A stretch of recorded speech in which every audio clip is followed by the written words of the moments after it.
Just Cause 3 is an open-world action game developed by Avalanche Studios. As with the previous two entries, players control Rico Rodriguez as he assists in the liberation of a nation under the rule of a dictatorship. The massive game world consists of 3 major sets of islands, each with their own provinces. Liberating a province is done by taking control of smaller locations within that area.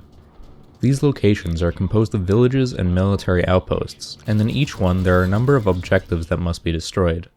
These objectives range from radio transmitters to power generators.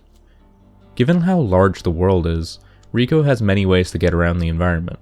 Rico can commandeer any vehicle at any point, whether it be a boat, a car, or a helicopter. Though the most effective way to get to places revolves around using your grappling hook, parachute, and the new wingsuit. These 3 pieces of equipment end up making vehicles as a whole rather useless in most scenarios. Land vehicles have no place whatsoever. Why would anyone want to drive slowly to their destination when they could just fly and glide over mountains, ignoring roads entirely? While the grappling hook is primarily used to get around quickly, it can also be used to tether objects together. Once 2 objects are tethered together, Rico can reel them in. This system allows the player to get really creative with how they decide to liberate an outpost. Unfortunately, the game dissuades you from getting creative, because of how inefficient tethers are in combat. When there are a multitude of guards shooting at Rico, it becomes overwhelmingly difficult to set up an intricate system to destroy a large chaos object.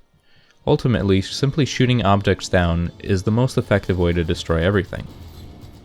This leads me to talk about the weapons, which there are a rather wide variety to choose from. Rico can at any point carry up to 3 weapons, which will include a combination of a small set of dual-wield guns, a primary gun, and a special gun which is usually an explosive weapon, like a rocket launcher. Most automatic weapons feel about the same in how they handle, though there is enough variation where not every gun feels the same. If desired, a player can stick to a single loadout for the entirety of the game. The game also features a heat system, which is akin to Grand Theft Auto's Wanted level. The higher heat level Rico accumulates, the bigger guns the militia will push. Your heat level is cleared when you complete your objective, or until you remove yourself from the area and avoid being spotted. Of course, it also drops completely when the player dies. Dying in Just Cause 3 has no penalty whatsoever, which kind of removes any incentive to be careful in any manner. In fact, dying can be seen as rewarding to the player. On top of removing the heat level, as mentioned earlier, Rico's ammo stock will magically be put to the maximum as well. All progress towards liberation will remain as well. Liberating outposts will typically unlock challenges for the player to complete. These challenges typically have you racing through rings in a time trial or task you with destroying an outpost a second time, this time with a specific weapon.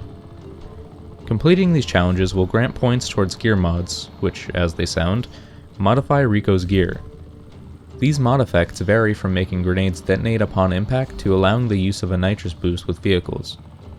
Many of the mods are incredibly useful, especially when considering they are the only way of leveling up in the game. The challenges themselves, however, are not too entertaining. The racing through rings are especially frustrating, due to the poor control with many of the vehicles. In fact, it isn't even possible to receive the maximum amount of points for these without having the nitrous boost for the associated vehicles. What this means is that you'll have to run a few of these courses more than once if you want to hit the best time possible. This is even more annoying for the boat races due to how many gears you need to unlock the nitrous boost for the boats. The challenges involving the destruction of outposts are all about destruction in theory, but feel incredibly sterilized in practice. To achieve the highest scores, you need to change destruction to maintain a combo multiplier. The timer doesn't actually start until the first completed destruction of an object, so the most optimal solution is to lower the health of each object to just 1 shot from death before you go ahead and destroy everything. Now, I realize at this point that I'm making a lot of negative points about Just Cause 3. I want to stress that the game isn't bad by any stretch of the imagination. Even with all these negatives, it is still an incredibly enjoyable experience. A lot of that has to do with how the game doesn't take itself too seriously, as well as how creative it allows the player to be. Despite this, it does of course suffer from the same issues many open world games face. You can only liberate so many locations before they begin to blur together and you realize you are doing the same general thing over and over. Again, Just Cause 3 is not a bad game, but it also isn't spectacular or new. If you've played Just Cause 2, then you know what to expect with this new entry into the series. People that want to use this game as a sandbox to mess around with will love this game.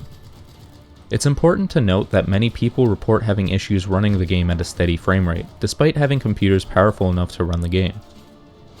It would be wise to wait for a few patches before considering a purchase. And at full price, I can't recommend the title to most people, and would urge you to try it out when it goes on sale instead. It is a game that is about mindless fun. It's about providing the player with non-stop action through gameplay instead of through set pieces. In conclusion, Viva Medici.